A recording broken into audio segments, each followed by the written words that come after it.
हर वो basic concept से लेकर के हर टेक्निकल चीजें समझ में आती थी। तो ओके। मुझे उनका टीचिंग वे मतलब from concept to concept build होता था। तो बहुत अच्छा लगा था मुझे उनकी छोटी छोटी ट्रिक्स, उनके way of teaching and explanation overall was good. So I decided to carry on the foundation from Paris Institute. No sir, never. Okay. इतने ज़्यादा कोऑपरेटिव है पूरी मैनेजमेंट पारस टीम की कि हमें हर चीज़ टाइमली प्रोवाइड हो जाती थी with notes with test series.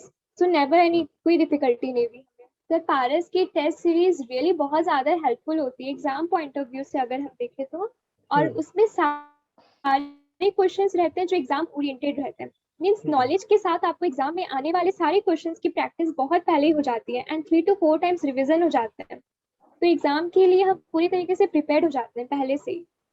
Yes sir, जो नोट्स हमारे रहते हैं वो एकदम कंपाइल्ड रहते हैं विद आईसीआई के मॉड्यूल्स के साथ। तो ओके। हमें ऐसा रहता है कि आईसीआई के मॉड्यूल्स को उतने ज्यादा फोकस नहीं भी करके हमें पारस की बुक से बहुत अच्छे से पढ़ सकते हैं। मीन्स सिंप्लीफाइड लैंग्वेज में सारी बातें हमें रहती है वहाँ पे।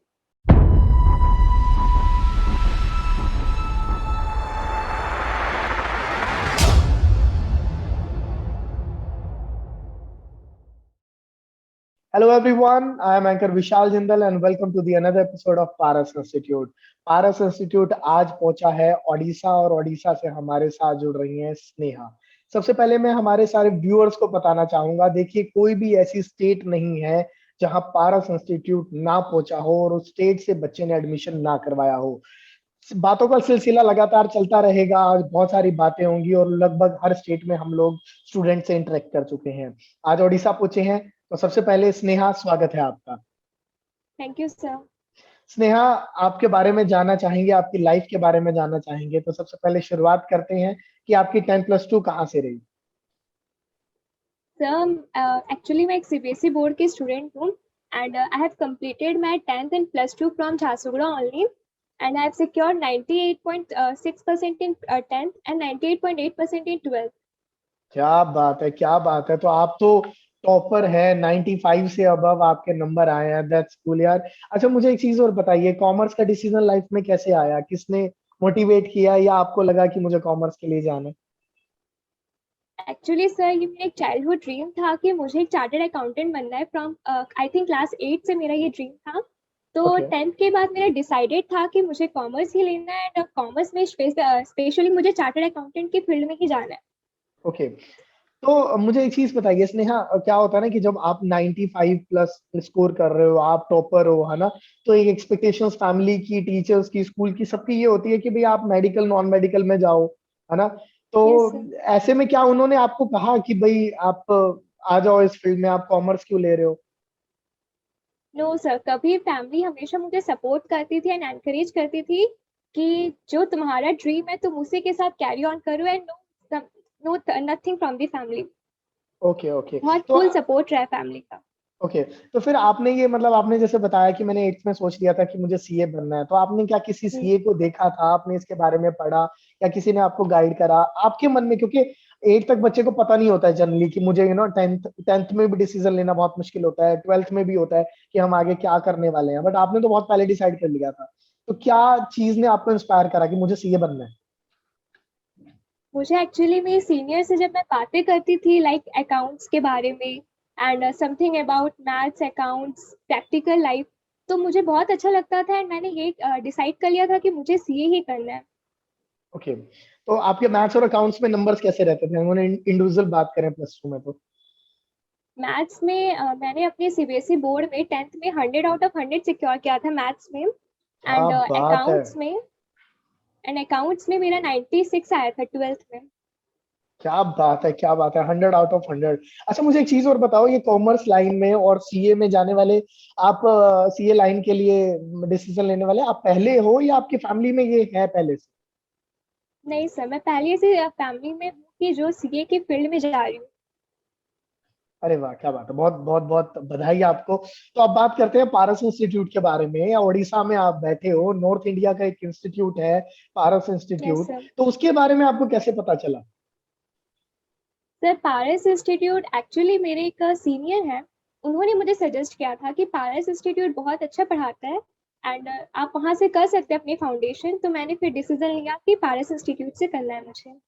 ओके, तो आपके सीनियर के कहने पे तो आपने कुछ डेमो क्लासेस यस। ली, फिर आप उनके उनसे कनेक्ट में कैसे आए? यस सर, मैंने डेमो क्लासेस ली थी एंड मुझे टीचिंग का वे बहुत ही अच्छा लगा, तो मैंने फिर डिसीजन लिया कि करना है मुझे पारस से। ओके, क्या यूनिकनेस लगी टीचिंग पैटर्न में? क्योंकि देखो, demo classes generally, demo classes ऐसी हैं कि भाई वो आपको आम क्लास जैसी भी दिखेगी नहीं, तो क्या होता है ना कि आपको डेमो में तो बहुत ज्यादा कुछ दिखा दिया जाता है और रियल क्लासेस में बिल्कुल कई बार अलग हो जाता है, तो बिल्कुल सेम ही क्लासेस है।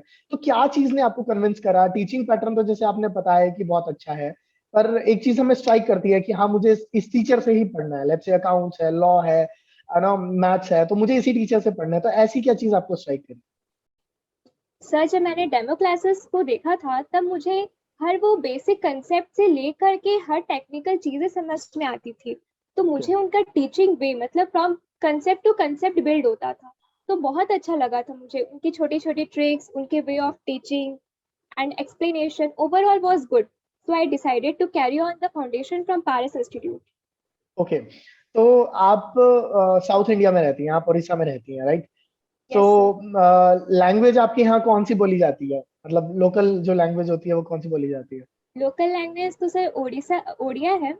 ओडिया। बट हम हिंदी में ही बात करते हैं। आप हिंदी में बात करते हैं, तो लैंग्वेज को लेकर यस। के आपको, मुझे लग रहा है कि कभी कोई दिक्कत नहीं आई होगी, कभी लैंग्वेज नो बैरियर हो सर, जाता नो है? No. No okay. Sir, never. Never. Okay, अब मुझे ये बताइए स्नेहा कि आपकी जो क्लासेस का शेड्यूल रहता था ऑनलाइन क्लासेस में, क्योंकि आप ऑब्वियस है कि हमें बचपन से आदत है वन ऑन वन पढ़ने की, क्लासरूम सेटअप है ना, ऑफलाइन क्लासेस की, तो सडनली आपको स्विच करना था ऑनलाइन क्लासेस में, तो कैसा एक्सपीरियंस रहा और क्या आपको पढ़ाने का तरीका होता था इंस्टीट्यूट का? तो शुरू शुरू में थोड़ी सी दिक्कत हुई थी, ऑनलाइन क्लासेस के यूज टू नहीं थे। बट धीरे धीरे इसकी यूज टू हो गए थे तो उतनी दिक्कत नहीं जाती थी। एंड पढ़ाने का वे हमें रोज के शेड्यूल के हिसाब से हमें लेक्चर्स प्रोवाइडेड होते थे।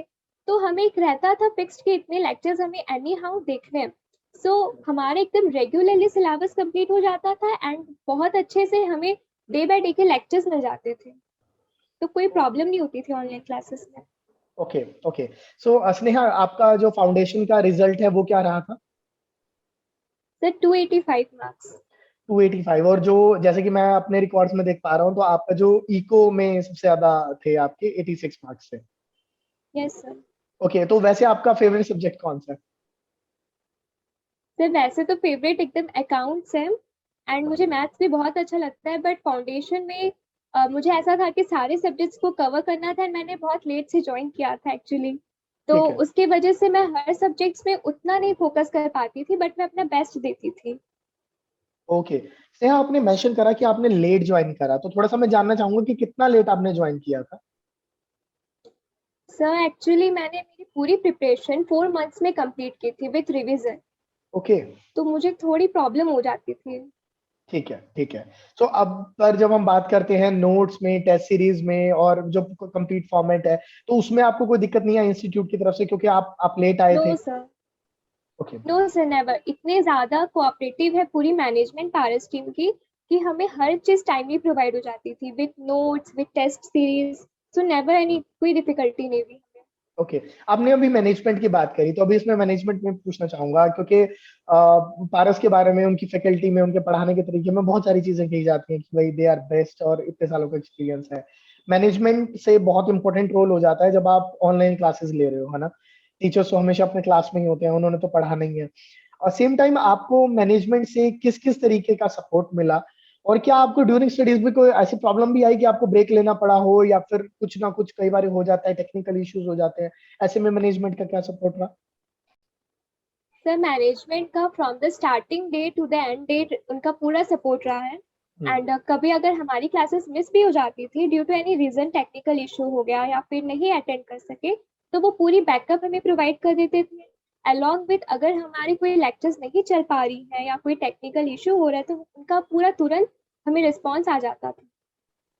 ओके, सो अब बात करते हैं हम लोग डिटेल वाइज, सब्जेक्ट वाइज जो है, आपको कौन कौन से टीचर ने कौन कौन से सब्जेक्ट्स पढ़ाए?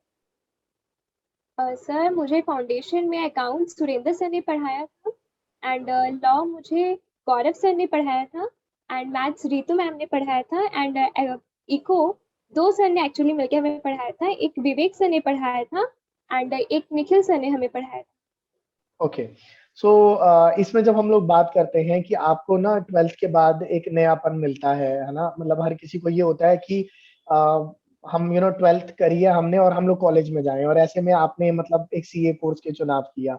तो आपको एक गाइडेंस चाहिए होती है सीए में। मैं जनरली एक सीए के पॉइंट ऑफ व्यू से पूछना चाहता हूँ, मैं पारस के पॉइंट ऑफ व्यू से आपसे ये नहीं पूछ रहा कि जब बच्चा कोई भी सीए के कोर्स में जाता है तो उसे एक एकेडमी में पढ़ना होता है, एक इंस्टीट्यूट में पढ़ना होता है। तो ऐसे में क्या होता है कि बहुत बड़ी जिम्मेवारी होती है इंस्टीट्यूट पे मोटिवेशन उनकी कायम रखना, क्योंकि आपको वैसा कॉलेज वाला जैसा फील नहीं मिलता। तो ऐसे में यहाँ जब आपने किया, फाउंडेशन की तैयारी करी, क्या आपको जो मोटिवेशन मिली तो वो कैसी मिली? सर हमें during the lectures Surendra sir की छोटी छोटी मोटिवेशन की लेक्चर्स भी प्रोवाइड होती थी, जो बहुत ज़्यादा हेल्पफुल रहती थी। सारे टीचर्स हमें कभी लेक्चर में ये फील ही नहीं होने देते थे कि हम कहीं मतलब एक वैक्यूम के जैसे एरिया में बैठे हैं, एक इंस्टीट्यूट में बैठे हैं, फेस टू फेस क्लासेस कर रहे हैं, वैसी वाली फीलिंग आती थी। ऐसी वाली फीलिंग आती थी। तो पारस की जो टेस्ट सीरीज है इसके बारे में मैंने बहुत सुना है। सो पारस की टेस्ट सीरीज को लेकर के आपका एक्सपीरियंस कैसा रहा? सर पारस की टेस्ट सीरीज रियली बहुत ज़्यादा हेल्पफुल होती है एग्जाम पॉइंट ऑफ व्यू से अगर हम देखें तो। और हम्म। उसमें सारे क्वेश्चंस रहते हैं जो एग्जाम ओरिएंटेड रहते हैं। मीन्स हम्म। नॉलेज के साथ आपको एग्जाम में आने वाले सारे क्वेश्चंस की प्रैक्टिस बहुत पहले ही हो जाती है एंड 3 to 4 टाइम्स रिविजन हो जाते हैं। तो एग्जाम के लिए हम पूरी तरीके से प्रिपेयर्ड हो जाते हैं पहले से ही। Okay, and what about the notes of Paras institute, जो आपको नोट्स प्रोवाइड करवाए जाते हैं? यस सर, जो नोट्स हमारे रहते हैं वो एकदम कंपाइल्ड रहते हैं विद आईसीआई के मॉड्यूल्स के साथ। तो ओके। हमें ऐसा रहता है कि आईसीआई के मॉड्यूल्स को उतने ज़्यादा फोकस नहीं भी करके हमें पारस की बुक से बहुत अच्छे से पढ़ सकते हैं। मीन सिंप्लीफाइड लैंग्वेज में सारी बातें हमें रहती है वहाँ पे। ओके। सीए जैसे कोर्स के लिए, और सबसे पहले तो हम जब फाउंडेशन की बात करते हैं तो आपको एक बड़ी स्मार्ट स्ट्रेटेजीज की जरूरत होती है, जिसमें टाइम मैनेजमेंट का बहुत बड़ा रोल होता है।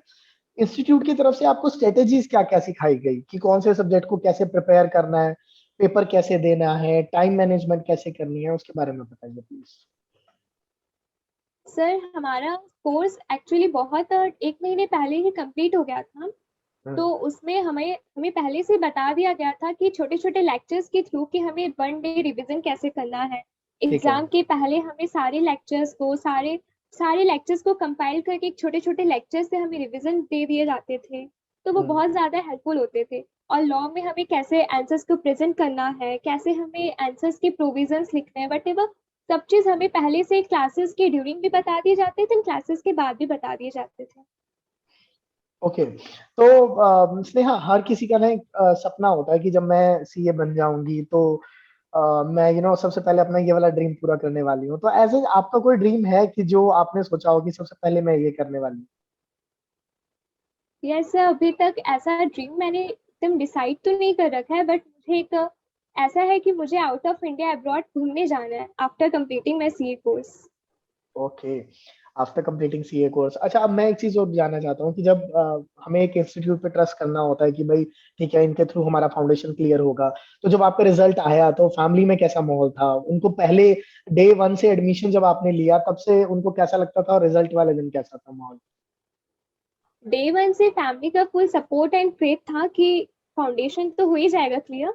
हम्म। बट बट रिजल्ट वाले दिन थोड़ा पैनिक था कि कैसे रिजल्ट आएगा कैसा नहीं हम्म। आएगा। बट हम्म। जब रिजल्ट आया तो बहुत ही ज्यादा खुशी हुई, फैमिली मेम्बर्स को भी, इनफैक्ट मुझे भी। एंड सब बहुत खुश थे कि चलो मतलब अच्छे मार्क्स से पास हो गए। जमात से पास हो गए। तो स्नेहा, एक चीज मैं और जानना चाहता हूँ। बहुत सारे लोग ये कहते हैं कि सीए टफ है, और आपको देख करके एक हमें मोटिवेशन ये मिलती है, आपने तो बहुत कम उम्र में ही सोच लिया था कि मुझे सीए बनना है। तो क्या वाकई सीए टफ है? क्योंकि बहुत सारे लोग ना फाउंडेशन भी नहीं क्लियर कर पाते, है ना। बहुत सारे पीयर प्रेशर होता है, आप अपने फ्रेंड्स को भी देखते हो कि वो उस स्ट्रीम में जा रहे हैं, वो उस स्ट्रीम में जा रहे हैं, कि मैंने गलत डिसीजन तो नहीं लिया, but you was like focused कि भाई मुझे सीए ही करना है। तो ऐसे में क्या लगता है आपको, सीए एक्चुअली टफ है या फिर ये बिल्कुल एक डर बिठाया हुआ है? नहीं सर, सीए बिल्कुल भी टफ नहीं है अगर हम एक स्ट्रेटेजी के साथ पढ़ाई करें। ये हम्म। सीए एक लेंथी कोर्स है बट टफ नहीं कह सकते हम इसे। हमें इसमें पूरा डिसिप्लिन के साथ एंड डेडिकेशन के साथ पढ़ाई करनी पड़ती है फ्रॉम डे वन। ठीक है। और बहुत सारे स्टूडेंट जो ये सोचते हैं कि हम इसके फाउंडेशन की तैयारी कहाँ से करें, क्योंकि आपने एक इंस्टीट्यूट का चुनाव करा अपने सीनियर्स की गाइडेंस से। हर किसी के पास वो गाइडेंस नहीं हो पाती। हमारा ये जो इंटरव्यू है बहुत सारे स्टूडेंट्स देखने वाले हैं, तो उनको आप क्या गाइड करना चाहोगे कि हमें किसी भी इंस्टीट्यूट का चुनाव करते हुए क्या क्या पॉइंट्स ध्यान में रखने चाहिए? सबसे पहले तो हमें ये सारे पॉइंट्स ध्यान में रखने चाहिए कि वहाँ टाइमली कोर्स कंप्लीट हो जाए एंड टीचर्स का फुल सपोर्ट रहे कि अगर हमें किसी भी पॉइंट ऑफ टाइम अगर कोई डाउट हो या अगर हम डिमोटिवेटेड हो जाए तो हमें टीचर सपोर्ट रहे, वहाँ पे टीचर्स हमारे साथ खड़े रहें। एंड फ्रॉम हमें वो इंस्टीट्यूट को सिलेक्ट करना चाहिए जहाँ पे लाइफ टू लाइफ क्लासेस का ऑप्शन हो, क्योंकि हम्म। लाइफ टू लाइफ क्लासेस में ऐसा होता है कि इंटरेक्शन बनी रहती है जिससे हम कभी भी डिमोटिवेटेड फील नहीं करते हैं। तो ये हम्म। सारी बातें हमें ध्यान में रखनी चाहिए। ध्यान में रखना चाहिए। ओके, तो इसमें ना मैं एक चीज और पूछना चाहूंगा। जैसे पारस इंस्टीट्यूट के रिजल्ट्स जो आते हैं वो पैन इंडिया सबसे टॉप स्कोर जो है, पारस इंस्टीट्यूट के जो बच्चे हैं वो टॉप स्कोर करते हैं। बच्चों में भी ऐसी बातें होती रहती हैं। क्या इंस्टीट्यूट की तरफ से आपको कभी इस चीज का प्रूफ भी दिखाया गया है कि हमारे जो रिजल्ट्स हैं, टॉप रिजल्ट्स हैं, इतने आए हैं? कभी आपने देखना चाहा या इंस्टीट्यूट ने दिखाया? नहीं सर, ऐसा मतलब इतने अच्छे रिजल्ट्स आते हैं कि वो अपने आप ही दिख जाते हैं, सो उसे पब्लिसिटी करने का कोई वो नहीं है। हम्म। ओके। सो स्नेहा, एक चीज जो पारस इंस्टीट्यूट के बारे में आप बोलना चाहेंगे उनकी फैकल्टी को, आपके इतने अमेजिंग रिजल्ट्स को लेकर के, और जो स्टूडेंट्स पारस इंस्टीट्यूट को ज्वाइन करना चाहते हैं?